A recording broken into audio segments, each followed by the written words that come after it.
کہتے ہیں بہت سی کتابوں میں یہ روایت ہے، سیرت کی اکثر کتب میں ہے، جس کو میں اپنے الفاظ کی جامع میں پیش کر رہا ہوں، کہ رومیوں سے جنگ ہوئی. رومیوں سے، رومی کہتے ہیں آج کل روم تو ترکی کا نام پرانا روم تھا، عیسائیوں کا بڑا ملک تھا، سپر پاور اپنے زمانے کا. رومیوں سے جنگ ہوئی، کئی مسلمان جوان پکڑے گئے. اس میں سے ان پکڑے جانے والوں میں بہت سے جوان تھے، 3 سگے بھائی تھے اور تینوں بہت خوبصورت تھے. روم کے بادشاہ نے تینوں بھائیوں کو کہا اگر تم اسلام چھوڑ کر عیسائیت قبول کر لو تو ہم اپنی آدھی بادشاہت تمہیں دے دیں گے. دیکھو کیسے سودے کیے جاتے ہیں ایمان کے بدلے. لیکن ایمان والے پھر یاد ایمان ایمان ہے، ایمان کبھی مت چھوڑ. غریب رہو، مفلس رہو، فاقہ کش رہو، ایمان پر رہو. تینوں بھائیوں نے کہا واللہ تجھے ایمان کی لذت نصیب نہیں ہے. جس دن تجھے ایمان کی لذت نصیب ہوگی تو پتا چلے گا ایمان کیا چیز ہے. تیری آدھی کیا، اگر تو پوری کائنات کی حکومت بھی دے کر ایمان چھینے تو ہم ایمان دینے کے لیے تیار نہیں ہیں. لالچ دی نہیں چھوڑے. یہاں تو آج کل کے چھوکرے شادی کی لالچ پر ایمان بیچ دیتے ہیں. کتنا سستا کر دیا اپنے ایمان کو. سیاسی لیڈروں کے دروازے پہ ایمان بیچ رہے، صحت کے دروازے پہ، گانوں کے دروازے پہ ایمان بیچ رہے ہو. ایمان کی اہمیت جانو، ایمان کی قدر کرو. آخرت کا سارا سرمایہ صرف ایمان کی بنیاد پر ہے. انہوں نے کہا پوری کائنات کی دولت دو گے تو بھی ایمان نہیں چھوڑیں گے. بہرحال انہوں نے نہیں چھوڑا. پھر کہا ٹھیک ہے مرو، مرنے کے لیے تیار ہو جاؤ.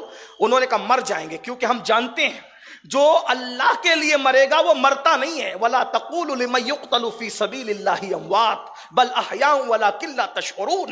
جو اللہ کی راہ میں مارے جائیں انہیں مردہ مت کہو، وہ زندہ ہے، تمہیں شعور نہیں ہے. زندہ ہے وہ اللہ کی راہ میں مارے جانے والے. پھر انہوں نے تیل گرم کیا. مختصر ہی پڑھ رہا ہوں، اگر وقت ہوتا تو میں علامہ ارشد القادری کی تمام تحریروں کا سہارے کے ساتھ پڑھتا تو آپ کو سمجھ میں آتا کہ یقین کسے کہتے. لیکن بہرحال تھوڑی سی معرفت تو اس واقعے کی ہو ہی جائے گی کہ تیل کے کڑھائیاں گرم کی اور 3 کڑھائیاں گرم کر کے جب تیل سے بھاپ نکلنے لگے اور کڑکڑ ہونے لگا تو کہا اب یہ کڑھائیوں میں تمہیں ڈالا جائے گا، یا مرو یا ایمان چھوڑو. انہوں نے کہا مر جائیں گے، ایمان نہیں چھوڑیں گے. تیل کو دیکھ کر بھی یقین تھا نا، یقین، کیونکہ جو نبی کے لیے، اللہ کے لیے موت ہوتی ہے اس میں اللہ رسول کا دیدار ہے. وہ بہت آسان ہے. لوگوں کو مشکل لگتی ہے لیکن وہ مشکل نہیں ہے، آسان ہے. اللہ اکبر. جب تیل کی کڑائی میں ڈالنے کی بات آئی تو کہا پہلے کس کو ڈالیں، تو ہر بھائی کہتا پہلے میں. السلام علیکم ورحمۃ اللہ وبرکاتہ. امید ہے آپ سب خیریت سے ہوں گے. میرے عزیز بھائیوں اور بہنوں، آج کا بیان یقیناً آپ کے دلوں کو ہلا کر رکھ دے گا، کیونکہ یہ صرف ایک قصہ نہیں بلکہ ایک ایسا عبرت انگیز واقعہ ہے جو 3 حقیقی بھائیوں کے ساتھ پیش آیا اور جس نے سننے والے ہر شخص کی آنکھوں کو نم کر دیا. حضرت سید امین القادری صاحب نے اپنے اس ایمان افروز بیان میں جس انداز سے اس واقعے کو بیان کیا ہے وہ ہمیں رشتوں، محبت اور صبر کا حقیقی مفہوم سمجھاتا ہے. دنیا میں بہت سے لوگ دکھاووں، آزمائشوں اور محرومیوں سے گزرتے ہیں، مگر کچھ واقعات ایسے ہوتے ہیں جو انسان کو اندر تک بدل دیتے ہیں. یہ 3 بھائیوں کی کہانی بھی کچھ ایسی ہی ہے جنہوں نے زندگی کی سختیوں کا سامنا نہ صرف حوصلے سے کیا بلکہ اپنی محبت اور ایثار سے اللہ کی رضا حاصل کر لی. حضرت سید امین القادری صاحب فرماتے ہیں کہ کبھی کبھار اللہ اپنے بندے کو آزمائش میں ڈال کر ان کے ایمان کا درجہ بلند کر دیتا ہے، اور جو اس امتحان میں صبر و شکر کے ساتھ کامیاب ہوتا ہے وہی در حقیقت اللہ کا مقرب بندہ بن جاتا ہے. یہ واقعہ ہمیں یہ سبق دیتا ہے کہ دنیا کی کسی بھی مصیبت میں اگر دل ایمان سے لبریز ہو اور زبان پر شکوہ کے بجائے شکر ہو تو وہی مصیبت ایک نعمت بن جاتی ہے. ان 3 بھائیوں کی قربانیاں، ان کا ایثار اور ان کا صبر ہمیں یہ بتاتا ہے کہ بھائی چارہ، خلوص اور محبت اللہ کے نزدیک کتنی بڑی دولت ہے. دوستو، جب آپ اس بیان بیان کو سنیں گے تو یقیناً آپ کے دل میں ایک نرمی پیدا ہوگی، آنکھوں سے آنسو بہہ نکلیں گے اور دل یہ محسوس کرے گا کہ واقعی دنیا میں رشتے سب سے قیمتی تحفہ ہیں۔ حضرت سید امین القادری صاحب کا یہ بیان ہمیں یاد دلاتا ہے کہ اگر ہم نے اپنے رشتوں کی قدر نہ کی، اگر ہم نے دلوں میں نفرتوں کے بجائے محبت نہ بسائی تو ہم اپنی زندگی کی سب سے بڑی نعمت کھو دیں گے۔ آئیے اس بیان کو دل سے سنیں اور سوچیں کہیں ہم بھی اپنے بھائیوں، دوستوں یا رشتہ داروں کے ساتھ کوئی زیادتی تو نہیں کر رہے، کیونکہ کل جب پچھتاوے کا وقت آئے گا تو شاید توبہ کا موقع نہ ملے۔ اللہ ہمیں رشتوں کی قدر کرنے، صبر کرنے اور محبت کے ساتھ زندگی گزارنے کی توفیق عطا فرمائے۔ چلیے اس بیان کو مکمل سنتے ہیں۔ پہلے میں موت اتنی خوبصورت ہے مومن کی، بس یقین کی بات ہے۔ پھر کیا ہوا؟ کب پہلے بڑے کو ڈالو، جب بڑے کو کڑائی کے قریب لے کر کے چلے تو رو پڑے، تو بادشاہ خوش ہو گیا۔ رو رہا ہے نا، اس لیے نہیں رو رہا ہوں کہ مر رہا ہوں، اس لیے رو رہا ہوں کہ ایک ہی جان ہے، کاش کہ ہزاروں جانیں ہوتی اور آمینہ کے لال پہ ایک کے بعد ایک سب قربان کر دی۔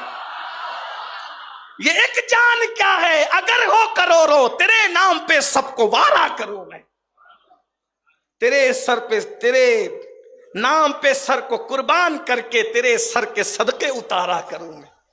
میرا دین و ایمان فرشتے جو پوچھے تمہاری ہی جانب اشارہ کر۔ بڑے بھائی کو ڈالا، دوسرے بھائی کو ڈالا، تیسرا بچا تھا۔ بادشاہ نے یہ منظر دیکھا، ہڈیاں تیرنے لگی۔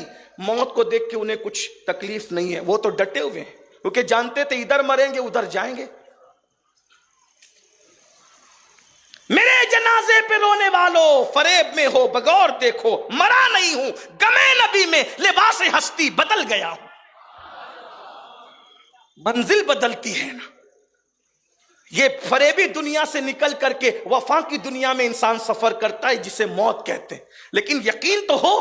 پھر کیا ہوا؟ تیسرا بھائی بچا، نو عمر تھا، نوجوان تھا، 16-17 سال کی عمر تھی، بڑا خوبصورت حسین و جمیل تھا۔ وزیر نے دیکھا، لالچ آ گئی، منہ میں پانی آ گیا۔ وزیر نے کہا بادشاہ اس کو رکھ لو، مجھے حوالے کر دو، کچھ دن کی مہلت دو، میں کام کر دوں گا۔ بادشاہ نے کہا اگر تو نے اس کو عیسائی بنایا آدھی حکومت تجھے دی جائے گی۔ لے گیا اپنے گھر، اپنی بیٹی کے حسن جمال پہ بڑا ناز تھا، اس نے کیا کیا، اپنی بیٹی کو خوبصورت کمرے میں سجا کر کے اس نوجوان کو بند کر دیا۔ وہ نوجوان قید میں تھا، نماز پہ نماز، نماز پہ نماز، نماز پہ نماز، پوری رات عبادت میں گزار دی۔ ماحول بنا ہوا ہے پورا گناہ کا، گندگی کا، فریب کا، لیکن وہ عبادت میں مصروف ہے۔ دنیا کی رنگریلیاں اس کو متاثر نہیں کرتی۔ ایسے میں صبح ہوئی، لڑکی باہر نکلی، وزیر کھڑا تھا، بیٹی کروڑوں کو تو نے اپنے دام تصویر میں گرفتار کیا، اس مسلمان کا کیا حال ہے؟ کہا بابا شاید آج اس کی عبادت کی رات تھی، اس نے میری طرف دیکھا بھی نہیں، کل دیکھیں گے۔ کل گئے تو پھر وہی، پرسوں گئے تو پھر وہی، پھر وہی، پھر وہی۔ ہمارے لیے تو شب برات ایک رات آتی، شب قدر اس کی بھی قدر نہیں کرتے، وہ تو ہر رات عبادت، ان کی ہر رات شب قدر تھی، اسی لیے قدرت نے ان کا ہر دن عید بنا دیا تھا۔ آج ہماری راتیں عیاشیوں میں ہے، اس لیے ہمارے دن مصیبتوں کی نظر ہو گئے۔ بہت خوبصورت تھا وہ جوان، حسین و جمیل تھا، بس اس نے سوچا یہ تو ہر رات سجدہ سجدہ سجدہ ہی کرتا ہے۔ اس نے آواز دی اے لڑکے، جس کی عبادت کر رہے اسی کا واسطہ چند جملے بات کر لے، میرے حسن کی توہین نہ کر۔ اس نے کہا کہو کیا بات ہے؟ لڑکی نے کہا آخر کون ایسا ہے جس نے تجھے جوانی میں ایسا بنا دیا؟ تو اس نوجوان لڑکے نے کہا میرا آقا ہے، اسے دنیا محمد عربی کے نام سے جانتی، اور وہ حسین نہیں ہے بلکہ وہ سراپا حسن ہے، وہ متقی صرف نہیں ہے، وہ سراپا تقوی ہے، وہ صرف مزکی نہیں ہے بلکہ سراپا تزکیہ ہے، وہ صرف عالم نہیں ہے بلکہ سراپا علم ہے، حکمت ہے۔ اور پھر اگر ایک عام مسلمان بن دیکھے ان کے حسن کی تصویر کھینچے تو انسان شیدا ہو جاتا ہے۔ اس دیکھنے والے جوان نے اس لڑکی کے سامنے حسن مصطفیٰ بیان کیا۔ اگر وقت ہوتا تو میں اس حسن مصطفیٰ کو پڑھتا، لیکن بس میں اتنا ہی پڑھ دوں حسن مصطفیٰ کو میرے امام کے اشعار کا سہارا لے کر۔ وہ ہیں کیا؟ سرتاب قدم ہے تن سلطان زمن پھول، لب پھول، دہن پھول، زقن پھول، بدن پھول، واللہ جو مل جائے میرے گل کا پسینہ، مانگے نہ کبھی عطر نہ پھر چاہے دلہن پھول، دندان و لبو زلف رخ شاہ کے فدائی ہے، در عدن لال یمن مشک ختن پھول، دل اپنا بھی شیدائی ہے اس ناخن پاکا، اتنا بھی مہے نو پنائے چرخ کہن پھول، کیا بات رضا اس چمنستان کرم کی، زہرا ہے کلی جس میں حسین اور حسن پھول۔ ان کے ابرو، ان کے دندان، ان کی آنکھیں، ٹائم بچائے ٹائم، بس بات کر، ان کی آنکھ، جب سراپا بیان کیا اس لڑکی نے کہا کتنا خوبصورت ہے تیرا محبوب، جس کا تو شیدائی ہے، میں بھی اسی کی کنیز بننا چاہتی ہوں، مجھے بھی کلمہ پڑھا اور اسلام میں داخل کر لے۔ ایمان چھیننے والی کو ایمان عطا کر دیا، یہ اسوہ ہے، یہ یقین کی دولت ہے۔ اور اس لڑکی نے کہا اب اس سے ملا تو صحیح جس کا دیوانہ بنایا، کہا وہ تو قبر میں سو رہے ہیں، کہا اچھا مزار کی ہی زیارت کرا دے، کہا وہ مدینے میں ہے، روم سے مدینے جانا پڑے گا۔ اس نے کہا گھبرا نہیں، میں 2 گھوڑوں کا انتظام کروں گی، کل رات کو نکل چلیں۔ کل رات آئی تو سارا ساز و سامان تیار تھا، دونوں گھوڑے پہ آدھی رات کو نکل کر روانہ ہو گئے۔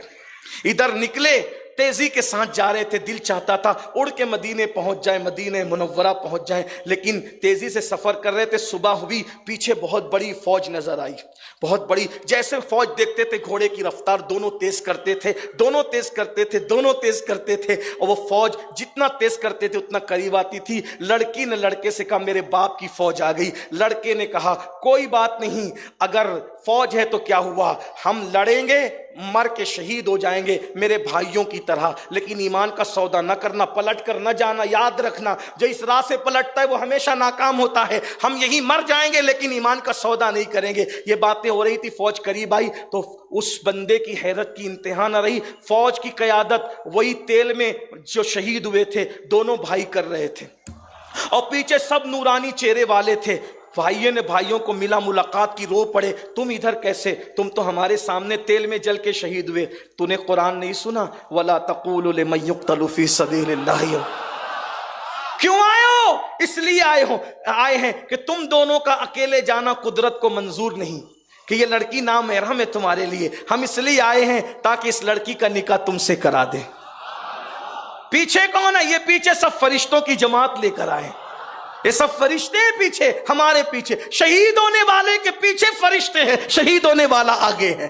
یہ ہے، یہ شہادت کا، شہید کا مقام ہے۔ اللہ اکبر، اندازہ فرمائے۔ اور اس کے بعد ادھر نکاح ہوا، نکاح کے بعد کہا جاؤ امیر المومنین فاروق اعظم کو ہمارا سلام کہنا۔ ادھر آئے مدینہ منورہ کی سرحد پر تو فاروق اعظم پورے مسلمانوں کو لے کر کے استقبال کے لیے کھڑے تھے۔ یوٹیوب کا دور تو نہیں تھا، فیس بک کا دور تو نہیں تھا، ٹیلی گرام اور تار کا دور۔ الحمدللہ میرے عزیز بھائیوں اور بہنوں، آپ نے حضرت سید امین القادری صاحب کا یہ درد بھرا بیان سنا، یقیناً دل پگھل گیا ہوگا۔ 3 بھائیوں کے اس واقعے نے ہمیں یہ سبق دیا کہ رشتوں کی قدر کرو، محبت کے ساتھ پیش آؤ، اور کبھی غرور یا نفرت کو اپنے دل کے قریب نہ آنے دو۔